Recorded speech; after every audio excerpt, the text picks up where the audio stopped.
Hi and welcome to the second episode of project building. In the last episode, we have already built a simple GUI to use for our player program, and in this one, we will add some functionality to it, such as actually playing the songs from the list, moving around on the timeline, pausing and unpausing the songs, as well as changing the volume. So to start with, if we want to actually add those features, first we have to import a couple of new modules. The first one will be actually pygame, which will be the module we will use to play our songs. Import pygame. You can install pygame by simply using pip install pygame. The second one will be mutagen, but actually not the whole of it. We will just need a small part of it. So from mutagen.mp3 import mp3. You can install mutagen just like pygame with pip install mutagen. And lastly, we will import math. Next, we will initialize the pygame mixer so that we can actually play songs with it using pygame.mixer.init. Next, we will define a function which will actually play the songs, define play song, taking one argument of song path, and then using two commands, the first one being pygame.mixer.music.load with song path as its parameter, and the second one being pygame.mixer.music.play.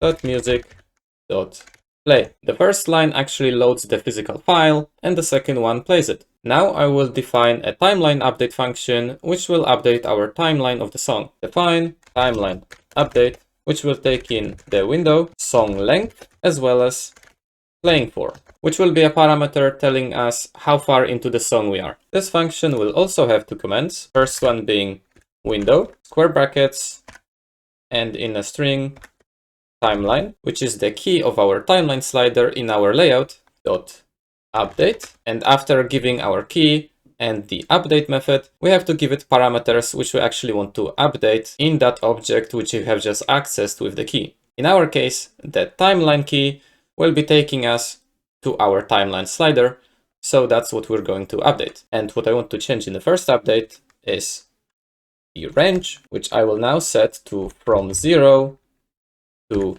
math.floor, to round it down, song length. This will make sure our timeline is as long as the song. Next, window, timeline again, dot update. But this time I want to change the value of the slider so that it represents the place in the song where we are in. So I will change the value to be equal to playing for. And this function is now done. Now I will define a couple of new variables which we will need later. First one being song length, set it to 0 on default. Song playing, which will be an empty string, as well as playing for, which will be 0. And just one more, pause state, which on default will be true. So now that we've added some variables and some basic functions before our main function, I actually want to slightly reformat our code to make it more readable and change the theme of our program. So the first change will be to change our theme from dark brown 1 to dark green 3, just because I think it looks nicer. And then we will actually go over all of our layout names and slightly change them to make them less confusing and more readable. Starting with the left layout, which will now be called the song list layout.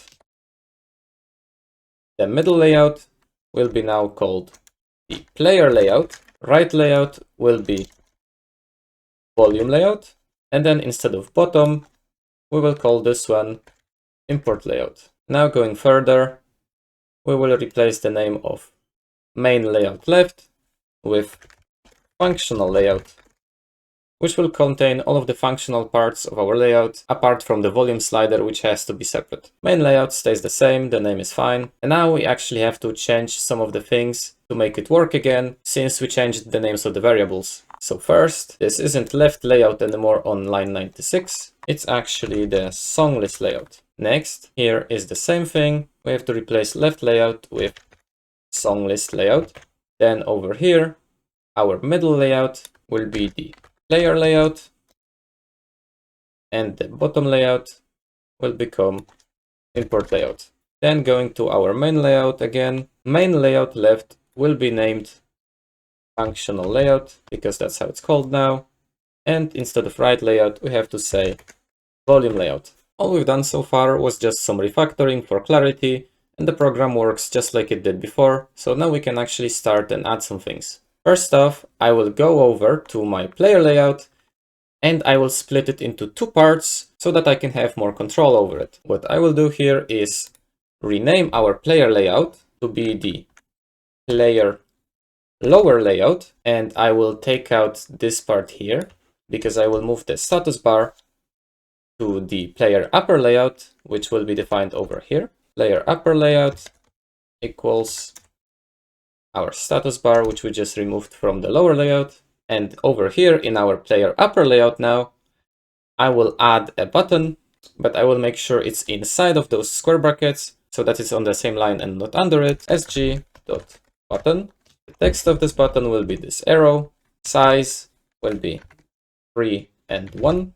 And I will give it a key of pause because this will be our pause and unpause button. Now that we have both our new player lower layout and player upper layout, we can go back and create player layout again, which will simply combine those two. So we open a set of square brackets, and inside we will need two more of them. In the first one, we will input sg.column player upper layout, and then in the second one, the same thing for our lower layout. Just like in the previous episode, the finished code will be available in description. And since we will be actually changing our status bar in this video, let's replace the text of playing placeholder song to waiting for a song. And let's give it a key so we can access it of song title. Let's encase it in quotes to make it a string. Let's go over to our player lower layout and replace our range from 0 to 1000 to simply 0, 0, so that the slider cannot be moved unless a song is playing. Then we will replace the size of it from 34 by 5 to be 38 by 5.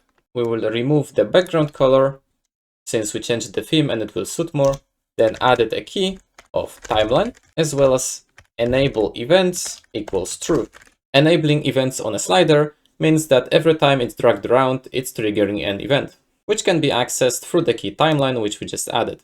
Now let's do something similar to our volume slider in the volume layout. First off, by removing the background color, then giving it a key of volume slider and enabling its events. Then in our for loop, which was adding the songs to our song list, we will tell it to give a key to each of the songs.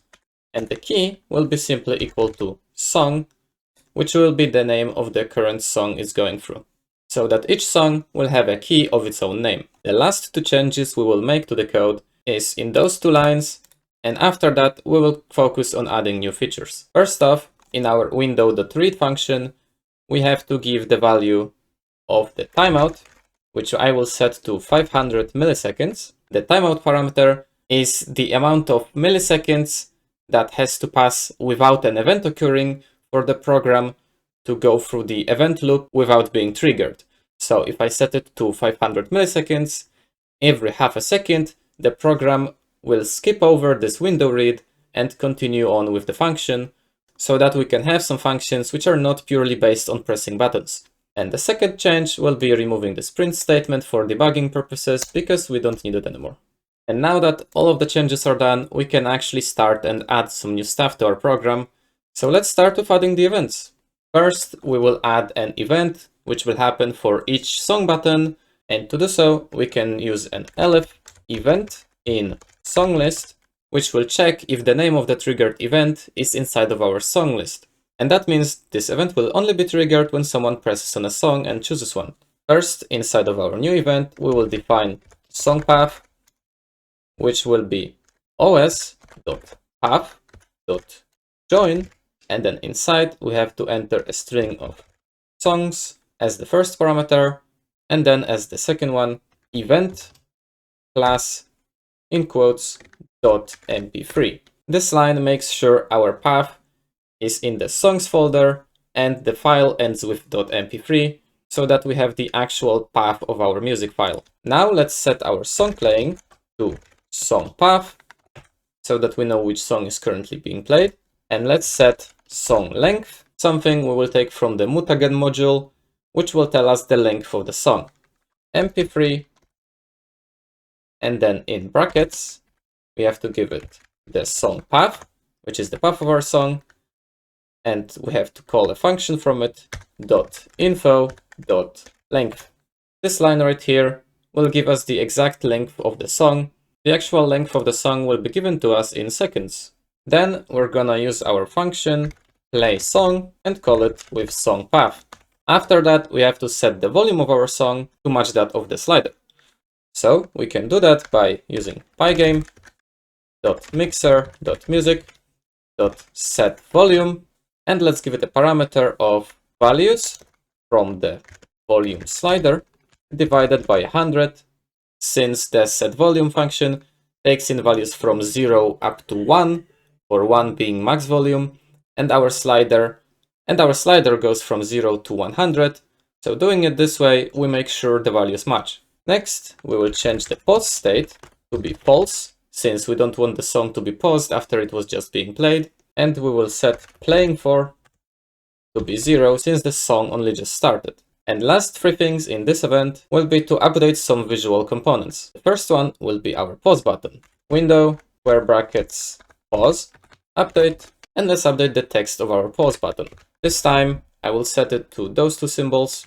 Next we will change window timeline.update, and what we do is change its range to be equal to from 0 up to math.floor song length, so that when you call a new song, the timeline automatically changes to the length of the song, as well as change the value to 0 to move the timeline slider to its starting position. I placed it in the wrong place though, it's supposed to be outside of this bracket.